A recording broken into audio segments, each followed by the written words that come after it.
All right. I'm Peter Alessandria, and for the next 90 minutes, I invite you to be bigger than you think you are. If you're new here, welcome. If you've been here before, welcome back. Let's take a look at our agenda for this evening. So, as usual, we're going to start with some announcements. We have our recommended reading tonight, our affirmation of the day. Then we'll do some introductions and/or victories and celebrations. We'll listen to an audiobook excerpt from my book, Be Bigger Than You Think You Are. We'll have our topic discussion, take a break, come back for our assignment and Q&A, and we'll wrap it up by 9 o'clock-ish. Reminder, today's workshop is being recorded and will be available on the BeBiggerToday.com website and YouTube channel within the next 48 hours. Please feel free to stop your video and mute your microphone if you do not wish to be seen or heard on the recording. They're going fast, guys. Get your copy of the Be Bigger Than You Think You Are author-signed paperback. You could save 20% by using the code WORKSHOP20 at checkout, BeBiggerToday.com/book. Get your copy there. And while you're there, pick up a copy of my New York City photo book, New York Cityscapes. This is a collaboration between myself and 6 other New York City area photographers. We have photos of the iconic landmarks and cityscape that we all know and love as the Big Apple. So you can get your copy at BeBiggerToday.com/bookstore on sale for $16.95. And I'll sign that for you as well. Also, still have the audiobook of Be Bigger Than You Think You Are, second edition, unabridged, 10 hours for only $9.99. Pick up your copy at BeBiggerToday.com/bookstore. The audiobook and the author-signed paperback both come with a money-back guarantee, so if you don't love it, you just let me know. I'll send you your money back, but I know you're going to love it. We also have merch, hats and t-shirts at BeBiggerToday.com/merch. Save 20% with the discount code MERCH20 at checkout. And while you're there, check out my original art and photography. These are all professionally framed, signed prints of my original fine art photos and abstract designs. And you can find those at BeBiggerToday.com/art-photography. And here's a little commercial for you guys.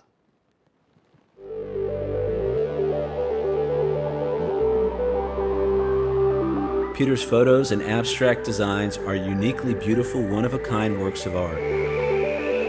These gallery-wrapped canvas prints are set in a contemporary shadow box floating frame and will enhance the beauty of any home or office. Available in 4 different sizes, each piece is professionally framed and comes complete and ready to hang. Frames are available in your choice of black, white, or brown, and each is signed by the artist. Peter's original art and photography will make a great gift for a client, for yourself, or someone you love. Order yours today.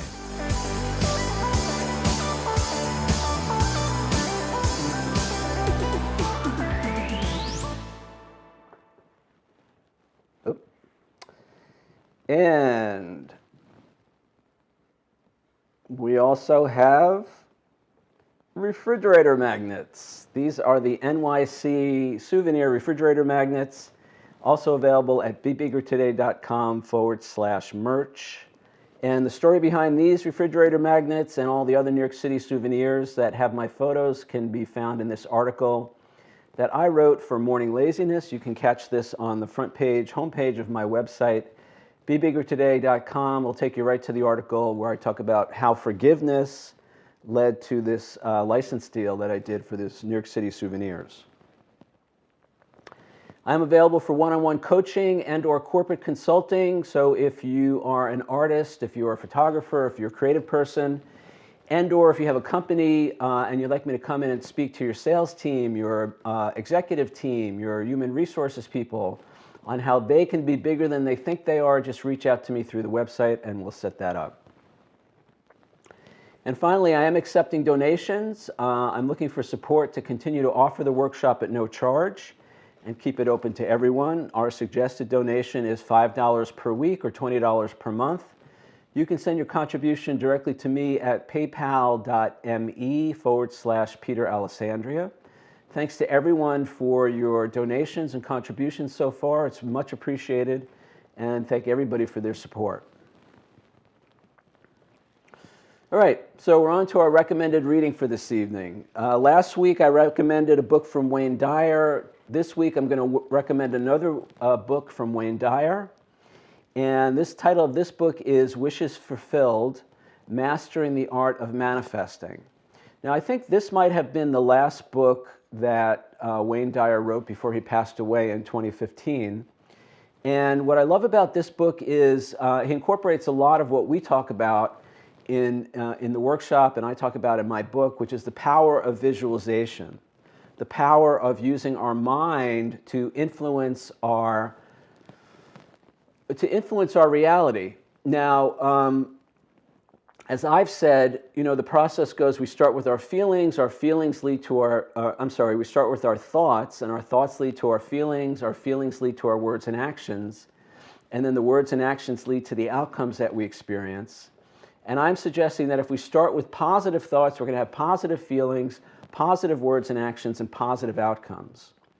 Now, Wayne Dyer, in this book, he talks a lot about the power of, as I said, visualization, but he also talks about, in particular, the power of the affirmation, I am. So he uses a lot of examples, but he talks about how much more powerful it is to say, I am whatever it is we want to be. So I am healthy, I am wealthy, I am in a great relationship with a great person, I am successful in my business. And he talks about the power of I am as opposed to I will be, or I could be, or maybe someday. When I talk about affirmations, the affirmations should be present tense and first person.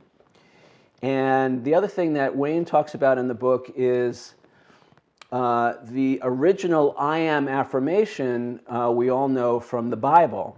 And in that quote from the Bible, I am that I am. And so this is a very powerful statement of intention. I think that's one of the things that really comes across for me in this book is we are creators. And when we focus our intention and when we act and speak and think and feel with intention, we can manifest in our lives. Now, the way I describe it is our positive thoughts lead to positive feelings lead to positive words and actions. So our affirmations change our state, and they move us to they can move us either positive or negative. If you're like me, you may have spent most of your life negatively affirming, such as, I am sick and tired, I am fed up, I am never going to get to where I want to be in my life, I am struggling, I am unlovable.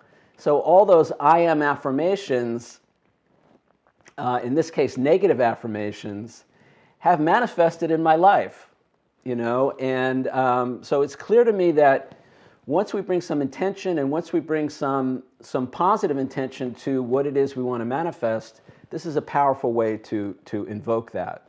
So remember, whenever you say I am about anything, you're setting an intention and you're also affirming whatever it is that follows the I am. So my suggestion is follow the I am with something positive, something life-affirming, something empowering. All right, so again, this book is called Wishes Fulfilled, Mastering the Art of Manifesting by Wayne Dyer. This book is available at Hay House. And by the way, Hay House is a great resource for books, for audio and video programs. Hay House was founded by Louise Hay. I did feature one of Louise Hay's books several months ago, You Can Heal Your Life. And she set up this organization to help people get to where they want to be in their lives. And she has a lot of different authors, not just Wayne Dyer, but there's probably a couple of dozen different authors that have their books there. And as I said, there's all kinds of audiobooks, audio video programs, and stuff like that. So check out hayhouse.com, and you can pick up a copy of Wayne's book there, Wishes Fulfilled, Mastering the Art of Manifesting. He also, it's really interesting, he talks about overcoming some health conditions. He was diagnosed with leukemia, and he used this power of manifesting to heal that. And he also talks about a woman who was actually dying of cancer, and she had her body was kind of almost gone, and she had a near-death experience, and she came back and was totally healed of the cancer. Not a trace of it in her body, and she was given less than 36 hours to live. And so I actually went and listened to her. She's got some TED Talks, and she's got some stuff on YouTube. I forget, her first name is Anita, and I can't pronounce her last name. But he talks about her in the book. And so, again, it's the power of manifesting, and it's manifesting success, it's manifesting relationships, and it is manifesting health. So he's got a couple of pretty dramatic stories in there about actually overcoming these seemingly insurmountable health challenges. So check it out. All right, so speaking of I am, so I found a couple of great affirmations for the day, and I want to share those with you guys now. So the first one is, I am the light of the world. Second one is, I am entitled to miracles. And the third one is, light and joy and peace abide in me. Now, all three of these are lessons, workbook lessons from A Course in Miracles. And as I've mentioned in the past, the Course has a workbook that has 365 lessons, one for each day of the year. And I find all of them very powerful. And these are three of my favorites, so I wanted to share them with you guys. And, walk around all day saying, I am the light of the world, I am the light of the world. See how other people, you don't have to say it out loud, but saying it to yourself, see how that affects your interactions with other people, how that affects your personality, how that affects your mood. I have to tell you, for most of my life, I didn't think I was the light of the world. I thought it was kind of the opposite. So this is reprogramming at a very high level. And ultimately, I believe this is the truth of us. We are each in our own unique way the light of the world. And I'm going to talk a lot about that in my next book, which will be available sometime in the future. But I'm really going to look at this question of who do we think we are on a spiritual level, on a higher plane, in terms of our own divinity and, oh, can't see me. In terms of our own divinity and all of that. So stay tuned to that. So stay tuned for that. And in the meantime, you could practice each day with these affirmations. I am the light of the world. I am entitled to miracles. Think about that. This woman who, she had this near-death experience and she came back and her body was completely healed. All right? It was in the hospital, I think it was in Boston University Hospital. It was some big major medical center. And within 4 or 5 days of having this near-death experience where she was in a coma, they didn't expect her to come out of the coma. And her family had gathered. And while she was in the coma, she had this near-death experience. And she left her body, and she could actually see everything that was going on in the room. She overheard the doctor speaking to her husband, and she related to her husband later the conversations that he had had with the doctor. And he was shocked because he wasn't even in the room. They were down the hallway, completely out of earshot and out of her room. And anyway, within 5 days, she was her body was restored, the cancer was completely gone. And it was a miracle. And they had all kinds of oncologists and all kinds of people that came in to study this because nobody could believe that there was no trace of cancer left in her body. So that's the power of intention. That's the power of I am entitled to miracles. I mean, if there was ever a miracle, that's it. So if I have the belief that I'm not entitled to miracles, that can never happen to me, that's not possible, guess what? I'm going to be pushing that away. I'm going to be pushing away the possibility of actually experiencing something on the order of a miracle in my life. All right? So I am the light of the world. I am entitled to miracles. Light and joy and peace abide in me. All right, so this is the portion of the workshop where we have an opportunity to introduce ourselves and share any victories or celebrations from the past week. So if you're new here and you would like to introduce yourself, this is your opportunity to do that. Or if you want to share a victory or celebration from the last week, you can do that now as well. And I'm going to start with my own celebration. I did a podcast this afternoon, actually this morning. It was almost an hour and a half, and I'm not sure when it's going to be available, but I'll let you guys know. But it was actually really cool. It was a great conversation with a great person, and I'm excited for when that becomes available. I'll let you guys know about that. And the other thing is, I was quoted for an article in Real Simple, the Real Simple Lifestyle website, and they did an article on 20 micro challenges to up your self-care. And so I was quoted, mine is number 11. I was quoted on talking about the power of affirmations. And if you want to read that, there's a link on my website. I don't have a copy with me here, but on my website, bebiggertoday.com, on the homepage, you'll see right on next to my photo on the homepage, there's the Real Simple article. Just click on that and it'll take you to the website. You can read it. All right, so those are my celebrations. What do you guys got? I can go. Woohoo is all I can say about that you just said. So congratulations. For myself, I turned in, I think this was after last week, that I turned in a proposal that had worried me gravely, and I'm really grateful for that.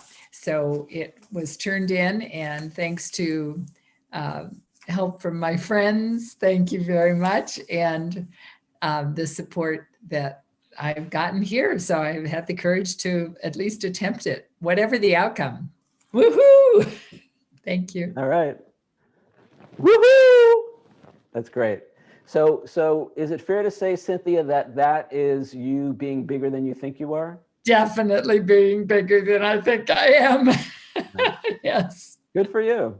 Thank you. Good for you. And it takes pushing through some old, perhaps, negative ways of thinking about ourselves or seeing ourselves. So when you see yourself differently, you do things differently. And you'll have different results now. That's great. Congratulations. Who else? My turn. Hi, Peter. Hi, Barb. I'm still going through my thing. I think we talked about it. Okay, today, again, me and my computer, but it's not that. It's that I can't, I'm not that good at it, or I'm not that good at doing this bulletin or publication. But, I have been doing what you said. I go in and I say, I can do this. I knew I had to do it today. And I said, I can do this. I can do it. And it's, I have been doing that, and it's fine.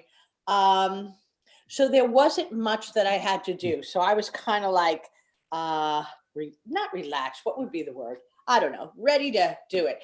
I go and I have to put a letter in the news, in the bulletin. And for some reason, and I'll call him Father Jim, he decides to do a letter in a column, not like a regular letter. He has to change it, put it in a column. And I was like, so probably just right there, I panicked. So whatever, I know to put a column in, but it just wouldn't work out for me. It depends. It just wouldn't work out in the beginning. It depends how they bring it over, right? How they do it, how they send it and stuff like that. I mean, this is all the things I keep on hearing. It's not simple, that every time I did it, it would go down to the other side. It wouldn't work. So I am totally, as I have every Wednesday, panicking I have these two ladies that come downstairs and they see me. They know I've been doing this. And they're looking at me. And these two ladies know nothing. And they're trying to help me. And it was just like a disaster for a few minutes. What I guess I get what I'm trying to say to you too, it's the overreaction. But there was no way that I could be calm at that moment because I just was upset. So, but to say it, I kept on telling them, stop, leave me alone. They're like, call him, tell him you can't do it. None of that was going to help. Make a long story short, you don't know how many times this has happened to me, Peter. Okay. And then I calm down, I do it again, and I do it again, and then I get it. We've talked about this in the beginning, remember I said, and that was where my victory was, because I felt like, oh, I got it. I don't know. So it kind of goes into what you were saying, our assignment, like what things do not, what was it? I have it here, but overreacting is always been me. And sometimes it is such a button, you don't even know it's being pushed. Sometimes, it was like, whoo, like a volcano. I have been told that since I was 3 years old. Still happening. So, but nothing like it used to be. I'm just saying, and I got it, and life goes on, and I don't even know what to say about it anymore. All the affirmations, all the positive thinking, all that stuff, that's all good. And I never want to lose that. And I'm not putting that down. You know what I mean? That gets me through. I don't know. The overreaction was out of control. All right, so remember what we say. So we say the problem is never the situation. The problem is always how I see myself in that situation. Yes. And just to Now, why stop is you, that? to see myself is always, oh my God, nobody's ever there to help me. So I'm there by myself. I don't know how to do it. It has to be done today. Oh my God, it's all up to me. Yeah, it's all of that. It's not the situations. It's how I see myself. Like I'm going to be, or the biggest thing that came out in that is I can't do it. Okay, go ahead. So it sounds like it may be helpful for you to not wait until the last minute to try and figure stuff out. So is it possible to get some help with, training or somebody to give you some direction on how to use the program so you'll be more prepared? Yeah. Well, we're starting that. I think, again, Father Jim, he saw that. So on Fridays, I think I told you, I have somebody coming in and, they are helping, and it is probably how I got through this. I've learned margins now. I've learned columns. I've learned spacing. I never knew any of that stuff before. I don't know what I would have, and then I say to myself, I don't know what I would have done if I didn't just recently learn that. So just like you said last week, I'm not beating myself up anymore about it. And I am very, very happy and grateful that I recognize that look, how do I say that? I wouldn't have been able to do this if I didn't get the help that I got previously. So no complaints. That's what I'm saying. No complaints. And you said no beating myself up. I don't. I just reacted so badly. All right. Well, there's no way that I could have believed in myself at that moment. Go ahead. So at a certain point, you may say, is it serving me to react this way? And is this who I want to be in the situation? Because Right. eventually we do have to choose. Now, the good news is what you're doing is you're building experience where you're saying, okay, you know what, it feels really bad right now, but I know from experience that I'm going to come through this. I know somehow it's going to get done. I know somehow I'm going to figure it out. Those thoughts counteract in the moment when, it's like, oh my God, I can't do this. I know, it's a terrible feeling. Okay. Yeah. So this is my experience. So I don't know if it's different for you guys, but there does come a point when I have to make a choice. And I have to be aware enough to hear the old tapes playing or feel the old feelings coming up that feel so overwhelming and say, you know what? I can't go there anymore. I can't do that. And I don't have to do that anymore. That was who I used to be. That's not who I want to be today. I think that came in. I think that came into part of that, into that overreaction, because I did hear myself, even though I was like exploding like a volcano and they were talking to me. I know in my head, I was saying that. I was saying, you know, I'm going to get through this. If I can't do this, I'm going to do that. And I know I was saying that. And that's Good. Amazing. Yeah. So I had both things. I had the volcano. It's like somebody having the volcano explode. It's coming down and getting you. And you go, I can handle this. I can run, or I can find a way. So well, yeah, that'll change your whole experience. it did, because it did. And you'll get better at it. Mm. It will become more and more the default. Because right now we default to our old, what we've been doing for the last 30 years. I know. And you said that. And we were talking about my negativeness and my this and my that. I don't know if I actually didn't remember, or I hadn't talked about. Well, no, a lot of things come up. I hadn't really had this overreaction, explosive, situation in a while. So now I do know it, and I remember it from the past, and I'm going to be aware of it, and it's not going to happen again. Good. Yeah. And the last thing, we don't have time to get into it now, but the last thing is what were you afraid of? Because those reactions are always driven by fear. Mm. And when we begin, and something that I did for years was I would write down what I was afraid of on a legal pad.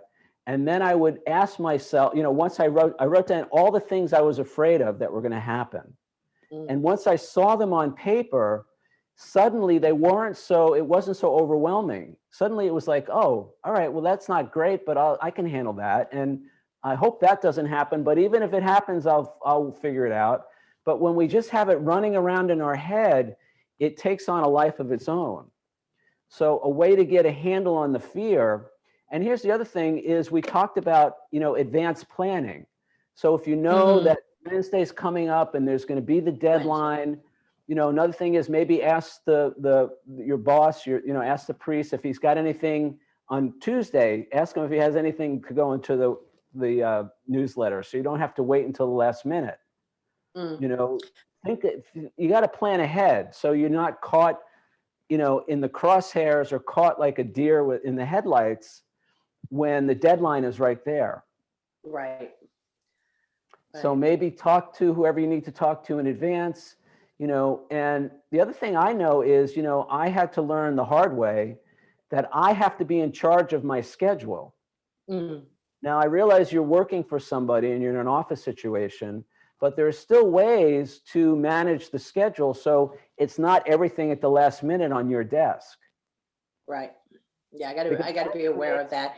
Everything is, yes. That creates stress, that creates unmanageability. Mm-hmm. So one of the things that I did, I talk about this, I don't know if I talk about it in the book, but I've mentioned it before. When I start working for a client, I never ask them when they need the work done, ever.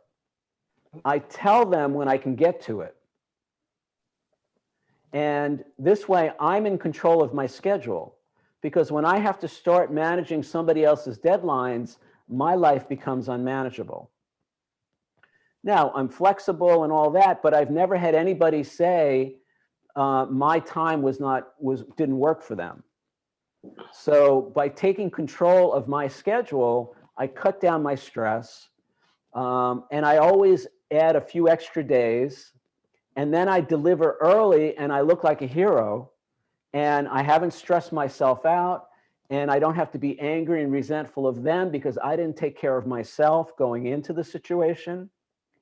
So I'm learning, there are things I can do, and I'm not a jerk about it. I'm not obnoxious about it. It's nothing like that. It's just me knowing that I cannot do my best work for a client if I have a deadline hanging over me that I have no control over. I know. So start to think about it, and you can say, folks, can you give me stuff on Tuesday afternoon for the newsletter? Right, especially because I'll remember what happened today, and it'll come to mind. I can do that. Mm-hmm. So it's little things like that begin to make a big difference. Mm-hmm. And then, and I always say, affirmations alone are not always enough. If back in 2000 and whatever 2009, I just sat around all day meditating, I'm a wonderful photographer, but I never actually learned how to do it. I never got the training I needed. I never got the resources that I needed. The whole thing would have been a joke. So the affirmations are really helpful and really important. And is there anything else I need to do so I can change how I see myself in that situation? And sometimes the way I change how I see myself in that situation is by getting the education that I need. It's by getting the experience I need. It's by getting the resources that I need. Make sense? Yes, it does. Now tell us, Barb, what does your shirt say? Oh, you like this? Can you read it? No. But live passionately. Show us. Live passionately. Yeah. I love it. Yeah. It's my jammies, but I love it. Live passionately. Woo-hoo! Yes. Woo! Okay. Well, passionately is being flailing and, excited and passionate. I was very passionate today. No, there's a difference. I'm kidding you. Okay. All right, great. Thanks, Barb. Thank you. Anybody else want to share a victory? Say hi. I do. Thanks. Thank you, Peter. Thanks, everybody. It's Dee Dee. Glad to be here. I'm so glad to be here. I love being in the Be Bigger Today workshop. I onboarded 2 new clients this week and helped my mom on her first week at home transition back to home from rehab of 6 weeks in rehab. And slowly but surely, incrementally, she's at home, and that's where she wanted to be. So I'm really grateful. Thanks, Path. Excellent. Anybody else? All right, so let us move on. So we're wrapping up chapter 5 tonight. So tonight's going to be the last night on chapter 5, decision making and the desire to feel better.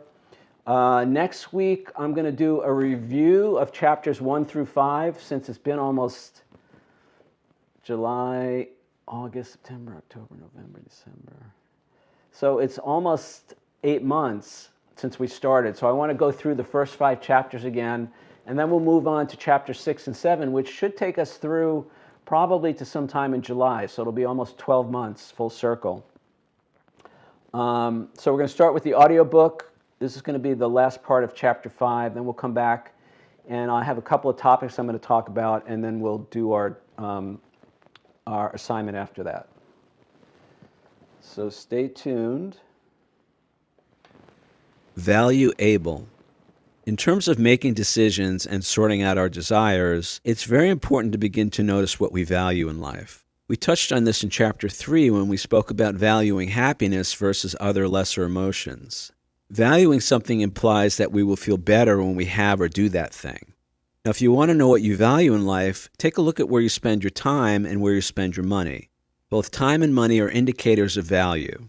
I find it interesting, and not a small coincidence, that we use the word spend in relation to both.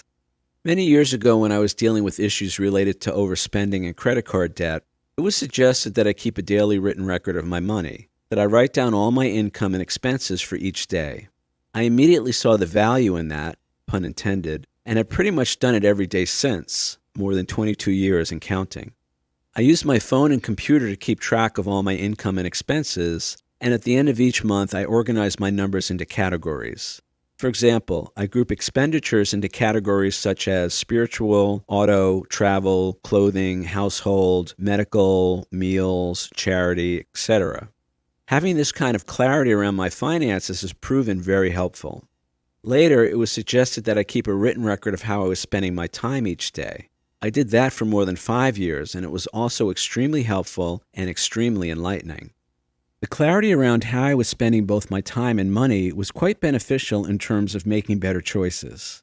In addition, having a written record of both assisted me in seeing that I was valuing certain things that were not serving me. This was quite eye-opening. For instance, as I already mentioned, when I first transitioned from lawyer to photographer, I was devoting a lot of time to watching television and playing computer games. By tracking my time, I could see I was spending 20 or more hours each week watching sitcoms and/or playing things like Angry Birds. Now, in and of themselves, there's nothing wrong with computer games, television, or almost anything else for that matter. For many people, these are valid leisure time activities. Yet the problem was what I was using them for. I was avoiding doing what was necessary to move my life forward. The time I was spending playing games or in front of the TV was time I needed to get my business off the ground. More importantly, I was doing those unproductive activities mostly out of fear. Yet I didn't know this was driving my decision-making. I thought I was just having fun. Beyond that, especially on the television front, I could see the content I was filling my head with also was not serving me. Whether it was sitcoms, reality shows, or cable news, my mind was not benefiting. Looking back, I find it so interesting that I would spend hours deliberating over what I put into my mouth, such as reading labels on food packaging, looking for wholesome organic fruits and vegetables, and so on. Yet I paid little to no attention to what I was putting into my mind. I can also see now that what I fill my mind with is way more important than what I fill my mouth with. I realize not everyone feels this way, just offering my own perspective as food for thought. Once again, pun intended. Anyway, the end result of my little awakening as to how I was spending my time is that I haven't watched TV or played computer games in more than 8 years. I pretty much went cold turkey on both and eventually canceled my cable TV subscription. Again, I'm not suggesting this is right for everyone, or actually anyone other than me. I have no idea what's right for you. If watching TV serves you, that's great. Yet for me, I could see it was escapism and not in a good way. One last point on the TV and computer game thing. This is not a rant against the entertainment or news industry. Having worked in the entertainment business myself for many years, it will always hold a special place in my heart. I still have friends in both the TV and news business, and they're all really good people doing their best to help keep the rest of us entertained and informed. Yet it's also up to each of us to decide what serves us within the context of our own lives and what's the best way to fill our non-working time. Therefore, I urge you to scrutinize all your choices to make sure they're in alignment with who you want to be in life. It's not how we handle the success that matters.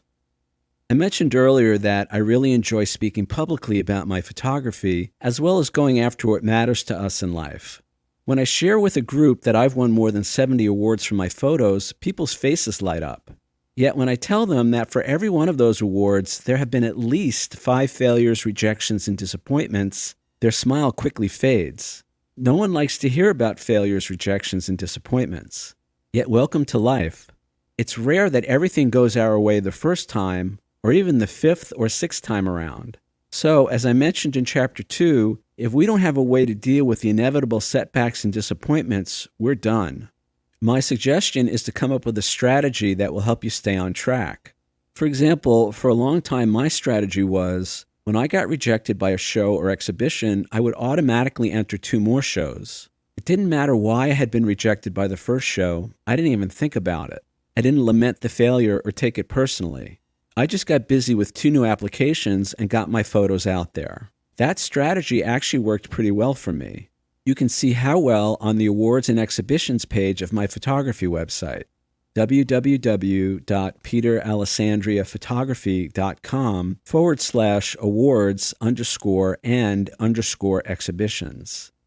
Of course, the best strategy is to be your own best friend in life. If self-recrimination creates fear, and if fear represents resistance, then we have to learn to not go there.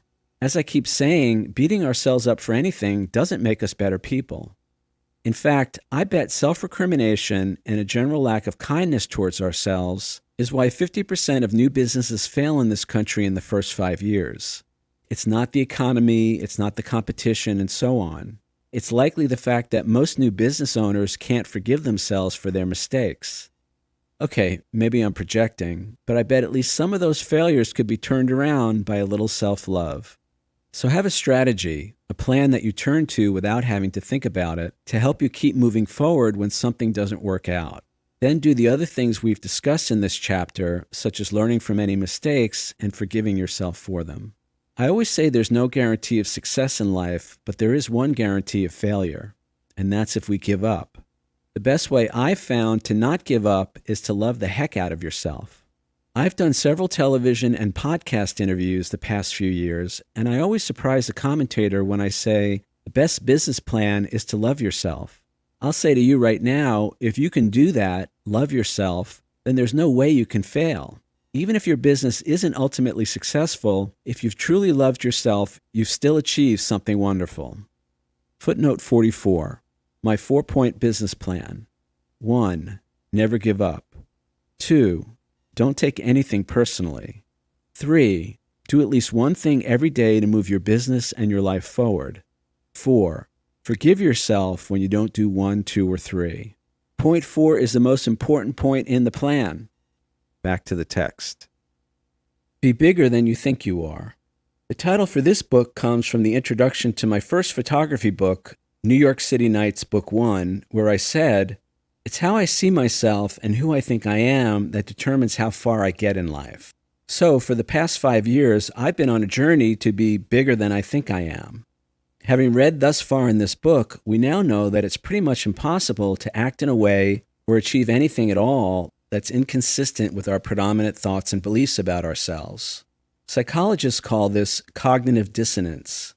Thus, who we think we are before we begin to change our self-image for the better is the biggest limiting factor for many of us in terms of realizing what we want in life. This means we must move beyond how we currently see ourselves if we want our lives to be different. Accordingly, I will invite you to remind yourself daily, in order for me to achieve what I want in life, I have to be bigger than I think I am. Then go out and do at least one thing every day that represents you being bigger than you think you are. Taking regular action consistent with your new idea about yourself is the key to overcoming the old and achieving the new that you desire. In the next chapter, we're going to look at the part of our mind which is responsible for all our dysfunctional, self-defeating thoughts and behaviors. It's the basis of all our limiting beliefs about ourselves and conspires to keep our lives small and filled with fear and often self-hatred. It's what urges us to look outside ourselves at everyone and everything else as the source of our unhappiness. Or if we do look within, it directs us to do so with self-judgment and self-condemnation. The ego is the frightened, unhealed part of our minds, which most of us think is who we really are.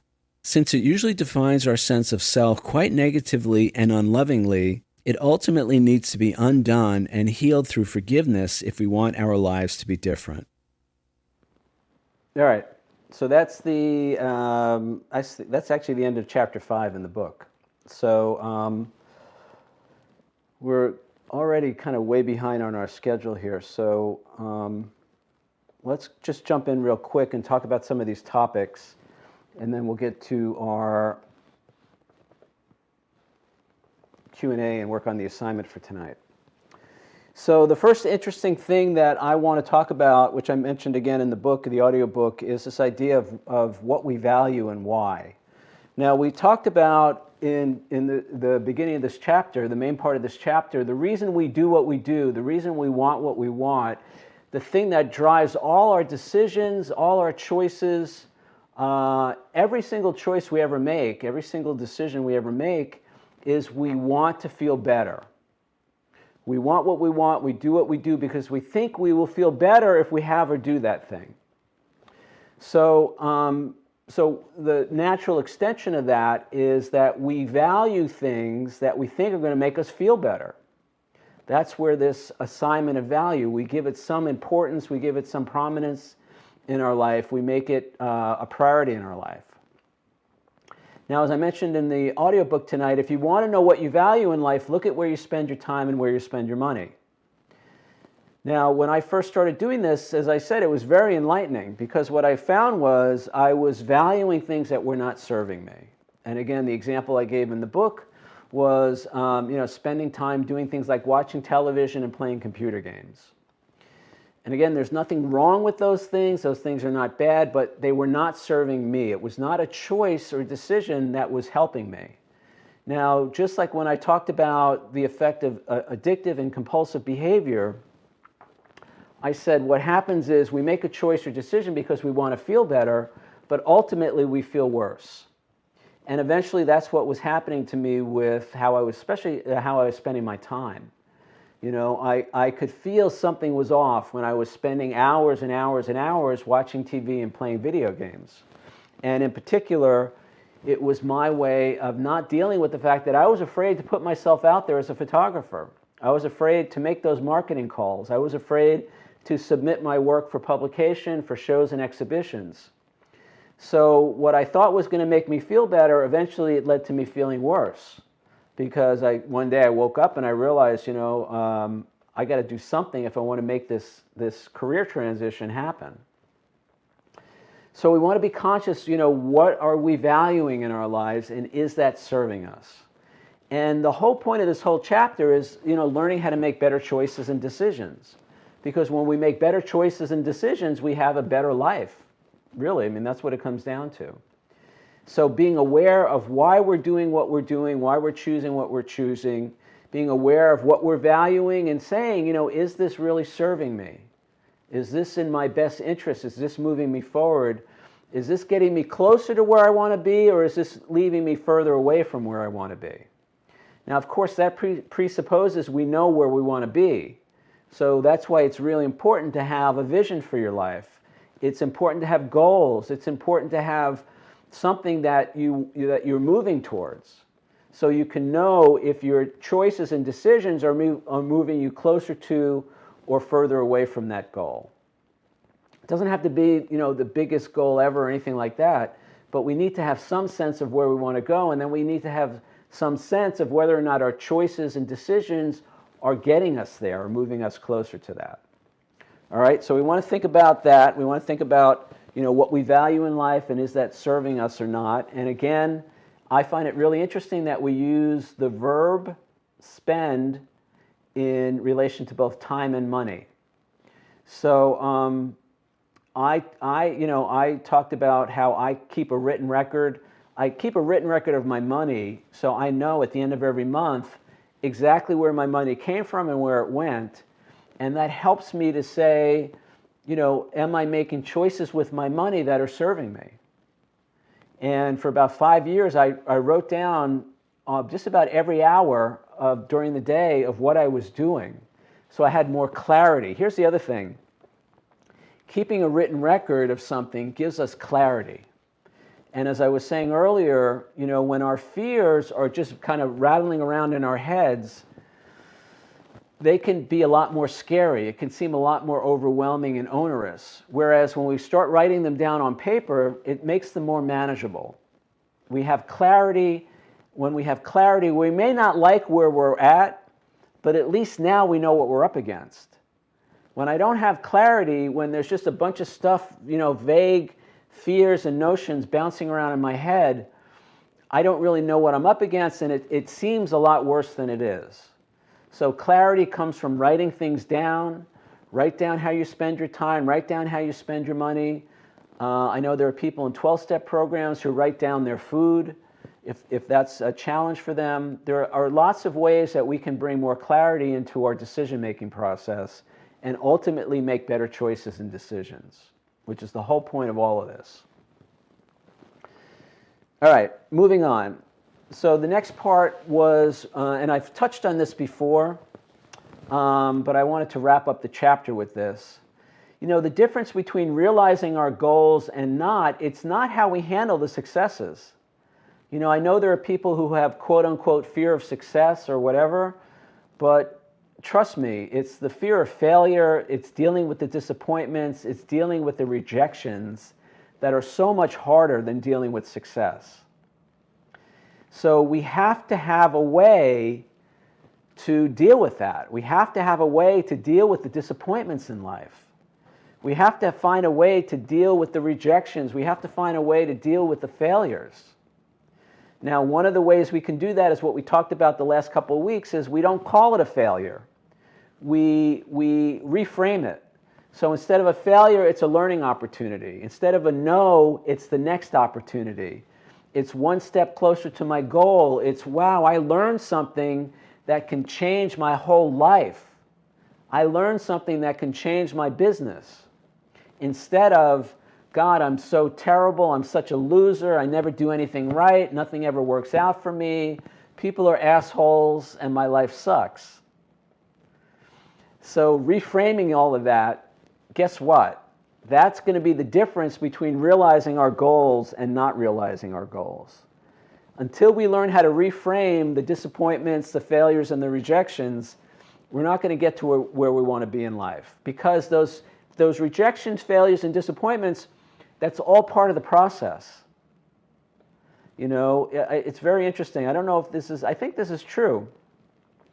If you help a butterfly out of its cocoon, if you don't let the butterfly struggle to break out of its cocoon by itself, that butterfly is going to die.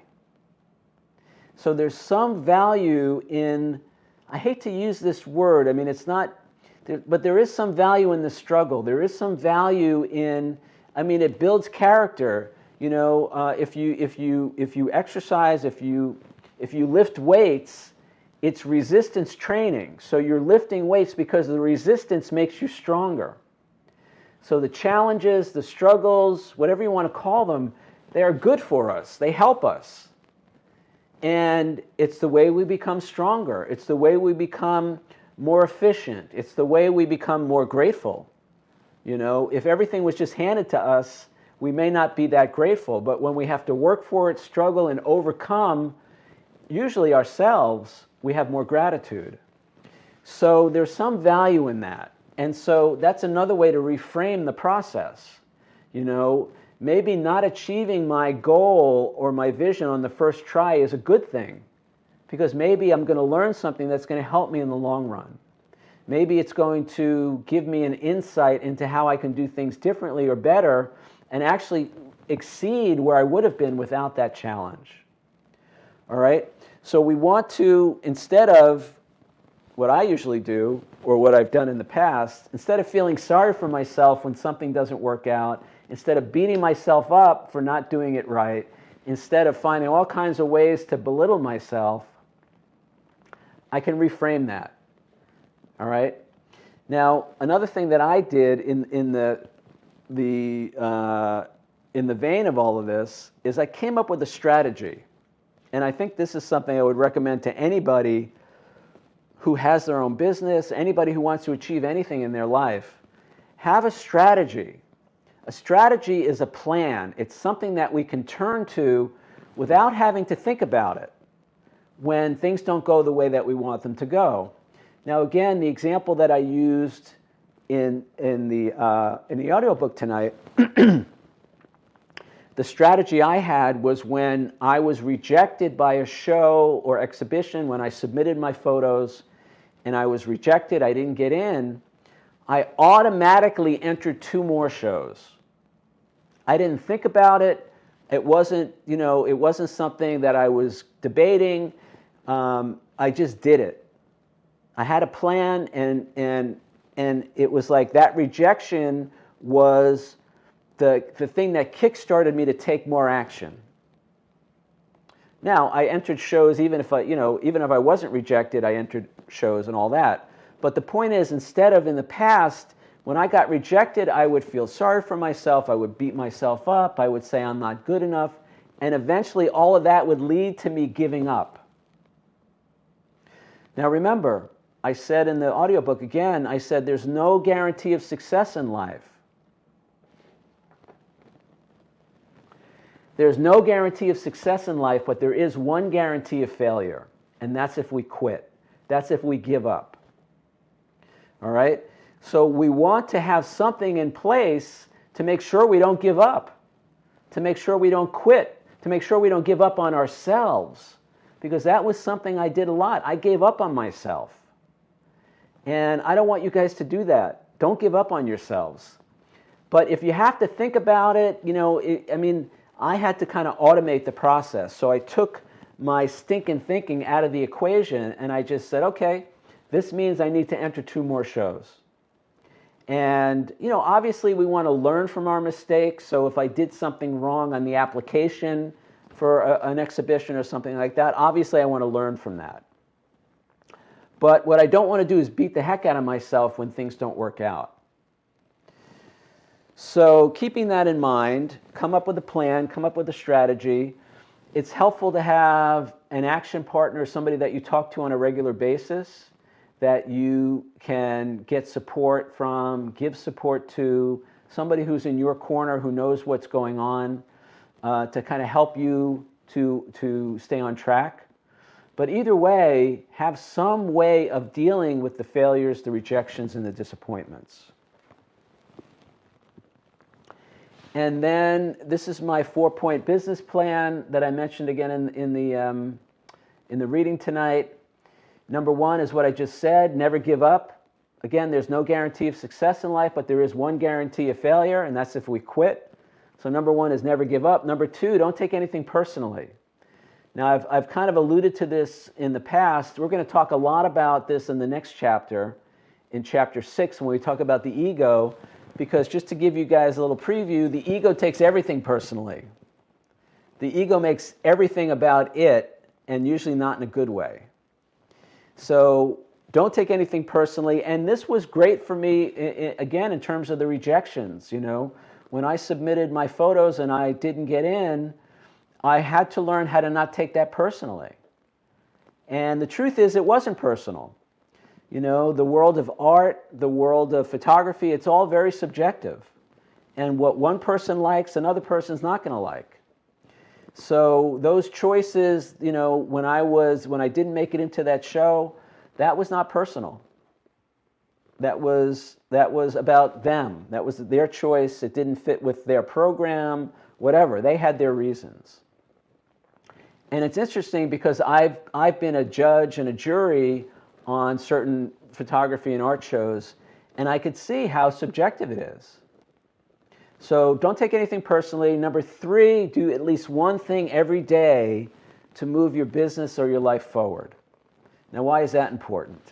Well, what happens is, maybe you've had this experience, the year goes by and you kind of look back and say, gee, I didn't really do much this past week, this past month, or this past year. So by doing at least one thing every day to move forward, at the end of the year, you will have done 365 things, whereas in the past, you probably didn't do anything or did very little. And it could be something simple. It doesn't have to be these huge things. Honestly, some days, just doing the laundry is something positive that's moving you forward in that moment. Find something that you can do that has some positive impact. Now, ideally, you're going to want to do more than one thing. You can do 5 things on Monday and then take the rest of the week off if you really want to. But you want to do something, you want to have that momentum building. You want to have some positive momentum behind you. And again, the way we realize our goals and dreams in this lifetime is by taking action. All right? In the next life, in the afterlife, it's more thought responsive. We just have to think and things manifest. In this life, we have to take action. So you want to take action. You want to do at least one thing every day that's moving you forward. Something positive. And then, of course, the most important point is number 4. Forgive yourself when you don't do 1, 2, or 3. Because the only thing worse than not doing one thing every day is beating yourself up for not doing one thing every day. The only thing worse than giving up is beating yourself up for giving up. The only thing worse than taking something personally is beating yourself up for taking it personally. So point number 4 is the most important point in the plan. So never give up, don't take anything personally, do at least one thing every day, and then forgive yourself when you don't do 1, 2, or 3. All right, I'm actually kind of losing my voice a little bit. So we're going to take our break now. Let's just look at the exercise for tonight. It was identify 3 things that you are currently valuing that may not be serving you. So this goes back to what I was talking about earlier. If you want to know what you value in life, look at where you spend your time, where you spend your money, and let's take a look and see, are there things that you're valuing that may not be serving you? All right, so that's the exercise for tonight. I'm going to play the song now. If you're new here, I'm going to play the song Love My Life by Robbie Williams. If you're watching the replay on YouTube, I can't actually play that song for copyright reasons, but you can find a copy on YouTube, actually, of the music video. And I'm going to play the lyrics on screen so you can sing along. And then we'll be back in 5 minutes, and we'll open it up for Q&A and for you guys to participate on the assignment for tonight.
All right, so we are back, and let's take a look again at the assignment for tonight.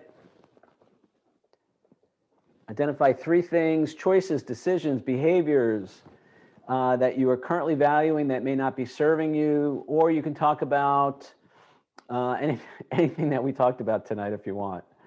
So who wants to kick us off here? It's Dee. I'll share. I have to have my glasses though. Hey, Peter. Hey, everybody. Okay, Dee, gratefully recovering in BBT with you all, and I just love this stuff.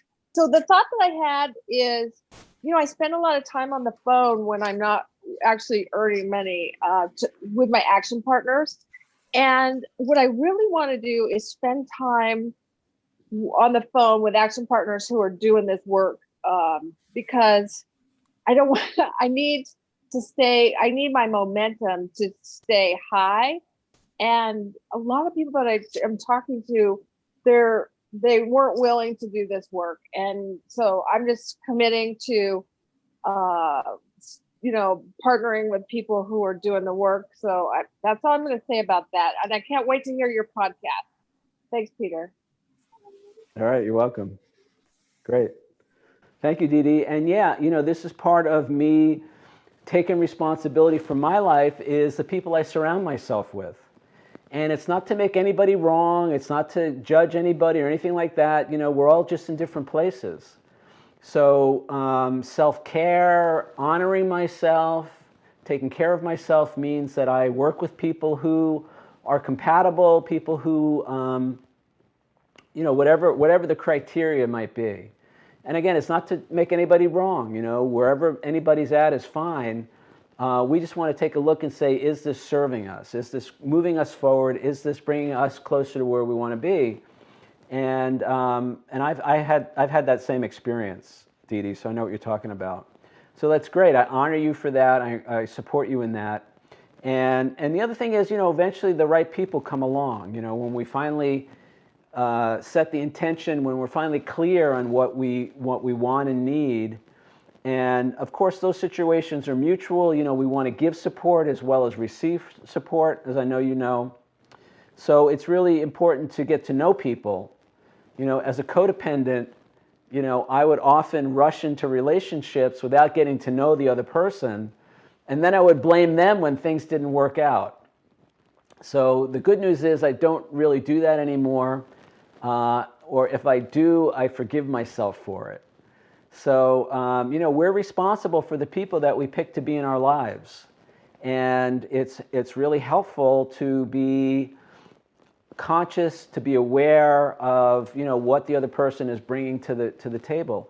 Again, not to make anybody wrong, not to judge anybody, but just to recognize whether or not that relationship is compatible. So that's great. Thank you, Dee. Who else? I have 3 things. Continuing to listen to people who are not taking action in their lives, being committed to particular times and places, and I don't know, time is still an issue for me. So I'm working on time, using the time wisely, and writing it down really does help to notice what I'm doing and not doing. And then clutter and holding on to paper. When I was little, I thought that it was amazing. My grandparents had so much paper, and the mail came twice a day. And I was fascinated with all of that. And today I'm like, let go of the paper, throw it away, take the action, get rid of the paper.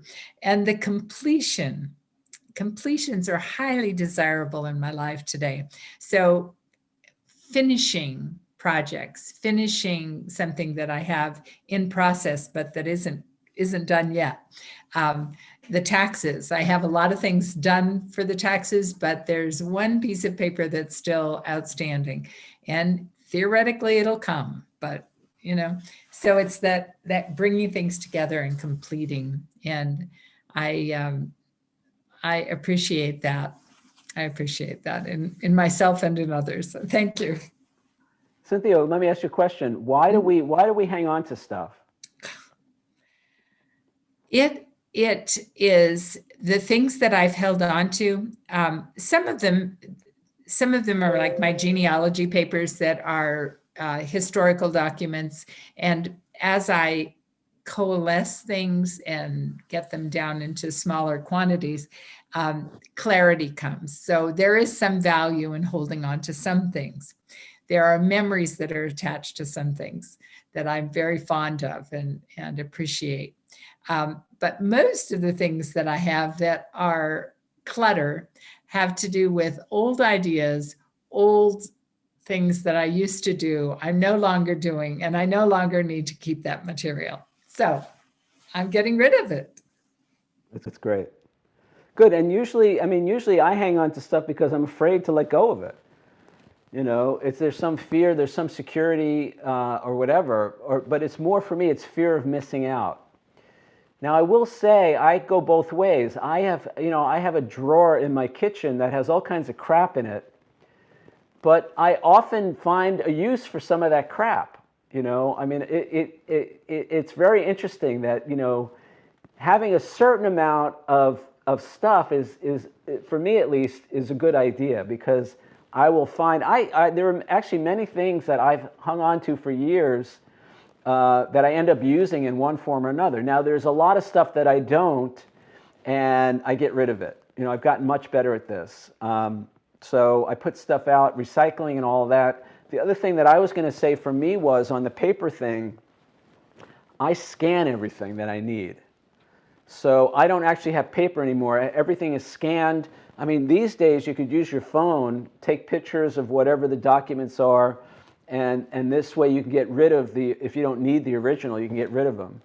So I have all my receipts are scanned, you know, all my stuff is, and I don't have that much paper. I mean, I don't really get mail anymore because I do everything online. But I think it's good to identify that and to recognize when that's blocking the flow, you know, and when we're hanging on to stuff and it's not serving us to do that. So that's good. Excellent. Thank you. And honestly, you know, it's not just paper that we want to get rid of. You know, sometimes there are relationships that are not serving us. And again, it's not to make anybody wrong. It's not to judge anybody or anything like that. It's just to recognize that, you know, we're not who we used to be. And hopefully that's a good thing. Hopefully we're progressing in our lives. And sometimes hanging on to those old relationships, you know, doesn't serve us and it holds us back. You know, so when I first got into recovery for codependence, there were a lot of people from my past that I just had to let go of those relationships. And some of those people were not happy. And I noticed some of those people were not happy when I started to change. You know, they wanted the old Peter to show up. Somebody who put them first, or somebody who, you know, was people-pleasing or whatever I was doing, you know. And I tolerated a lot of intolerable stuff, quite honestly, because I didn't know any better, you know, and I thought that was the only way I was going to get people to like me. So recognizing that my habits and my behaviors in that regard were not serving me, not valuing, it's another thing, like I used to really value people liking me. And now I don't really give a crap in many cases, you know. I mean, it doesn't run my life the way it used to. Obviously, I want people to enjoy my company. I want people to find value in my art, photography, and my book. But I'm no longer willing to kind of jump through hoops or bend over backwards or do all the things I used to think I had to do to get people to like me so I could feel better. So not valuing, you know, people liking me as much and all of that, it's actually been really helpful. Because it wasn't really serving me anyway, because it was based on a false premise. And the false premise was that I was not likable, I was not lovable the way I was. I had to be somebody else. I had to do something to make you like me, because I wasn't good enough to be liked on my own. I wasn't good enough to be liked the way I was. And so that created a lot of unmanageability in my life. And, when I stopped doing that, there were certain people who weren't happy about that, and I had to let go of a number of relationships, and it was fine. And it didn't have to be, it wasn't dramatic. I didn't have to make it a big deal. I just kind of let certain relationships fade away on their own. There were certain relationships, even business relationships, that I did end because they were based on these false premises. And again, it was all me. It wasn't. They were who they were, but I recognized that there were certain business relationships that were not serving me. And you hear people talk about this all the time. It's like the customers that haggle on price or give you a hard time. Those are the clients that they create 80% of the problem, and they contribute very little to the bottom line of the business. So learning how to weed out people that are not compatible, people who are, for whatever reason, they're not a good fit, and being willing to let go of that.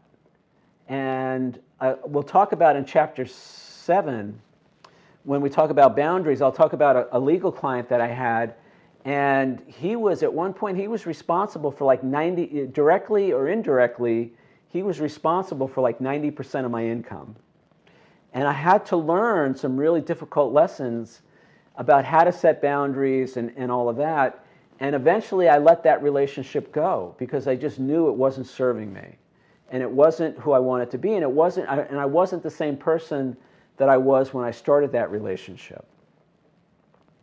So, recognizing what's serving us, what's not serving us, recognizing what's a good fit, what might not be a good fit. It's really important if we want to have a bigger life, if we want to have a better life, if we want to have a different experience.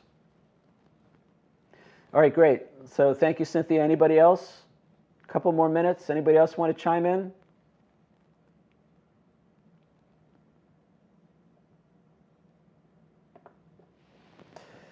All right. So that was actually the break song. That was the end song. Is 3.5 minutes, but you got an extra minute and a half. So a couple of things. Number one is we're going to do the hangout on Sunday, March 14th at 3 p.m. Eastern. So if that's a problem for anybody, let me know as soon as possible. Otherwise, we'll schedule it for then. Again, if you weren't there last month, it's just an informal get-together. You guys can chat amongst you. We have no formal topic. We don't record it. It's just a time for people to hang out and kind of chill. So right now that's scheduled for March 14th, Sunday at 3 p.m. Eastern. And if anybody really can't make that, let me know as soon as you can. I'll try I think I want to keep it on the 14th, but I could do earlier or later if we have to. And anybody's welcome to join us. And what was the other thing? Completely went out of my head. You have to send, don't you have to send another, to join a different, yeah. I'll be You'll sending send that, it. you'll email that? I'll email the link, yeah. Okay, okay. The meeting information, it's a separate meeting. Yeah, that's what I meant. I think I'm kind of brain dead. Okay. But you know what? It was funny because at the end you said, does somebody want to say something? And I sat there for a second and said, I wanted to say something, but I couldn't remember it. So I went back to your book and I went back to the end of chapter 5. And it was from, the audio you just played for us. And I think the last thing you said was it really just it was just lovely. And that was that, I say the best business plan or just the best plan for life is to love yourself. I'll say to you right now, if you can truly do that, love yourself, there's no way you can fail. And that was very nice. It's something, it's lovely to hear. And it's something that we really, look, it went out of my head in what? Less than 5 minutes? So it's something we really have to keep in mind. No pun intended. Great. All right. Okay. So thank you. You're welcome. You could put a little sticky note on your bathroom mirror. Right. Love yourself. Love yourself. Best plan for life is to love yourself. Well, listen, my opinion, and it's just one man's opinion on this, but even if we have all the external, this is one of the things we were talking about on the podcast today. Even if we have all the external symbols of success, the money, the job, the house, the wife, the husband, whatever it is, if we don't love ourselves, all that stuff is going to be meaningless. And eventually we're going to find a way to undo all that, because that's what happens. That's what self-sabotage is. If I love myself, I'm not going to sabotage my relationships. I'm not going to sabotage my business, But nobody really talks about, what does it mean to love ourselves? And it's something I'm still learning. But, at the end of the day, for me, a lot of it is just being nicer to myself. A lot of it is just cutting myself some slack. It's treating myself the way I would treat somebody that I really loved. And I use, for me, I use my nieces and my nephews, and I just think, would I say this to them in this way, or, if I really love them? And of course I wouldn't, and so I say, I can't talk to myself that way. So I do that a lot less, and just be nicer to myself. And it's also, what we talked about earlier, it's like, loving myself means having compatible relationships, having people in my life that are supportive of me, that are compatible with me. Loving myself is not putting myself under somebody else's timelines or deadlines, that create stress for me. That's loving myself. Showing up for myself and doing my affirmations, doing my visualizations, doing my meditation. All of that is loving myself. And, again, I can't speak for anybody else, but if I don't have some level of self-acceptance, of self-love, I'm going to blow up all that other stuff. I mean, you look at these celebrities, or whatever, that have everything in the world, and if they don't like themselves, they create all kinds of problems. Again, not to judge anybody or make anybody wrong. This is part of the human condition. But this is the message that I want to bring, because for so many years I didn't.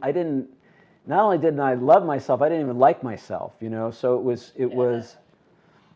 So I know a lot of people feel that way. Yeah.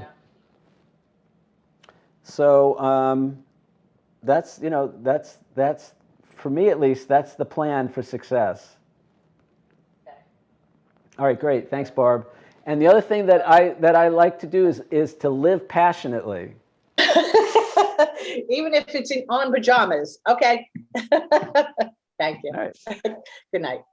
Sleep passionately. Yeah. All right, great. Anybody else? Thanks, Barb. Anybody else? Thank you. Thank you. All right, guys. So we'll see you next. I just want to thank everybody for their courage, their shares, and their courage for being here. And, I missed my BBT mastermind tonight, and I just missed being in that group. So sorry. But next week. Okay, pass. Are you guys working the workbook, or are you just meeting? How are you doing it? Just curious. Right now we're just meeting. The intention I set for myself is to review week prior and to talk about what comes up for me. More of that than discussing like this week's assignment. I prefer to go backwards. To review. Yeah. All right, good. All right, cool. That's great. I mean, I love to hear that you guys are applying what we're doing and bringing it in a tangible form like that. So that's great. Lynn, did you want to say something? No, just thank you. All right, you're welcome. All right, so we'll see you guys next week. Remember, be bigger than you think you are today and every day. Have a great week. I want to hear all about your victories next week. Thank you. Bye-bye.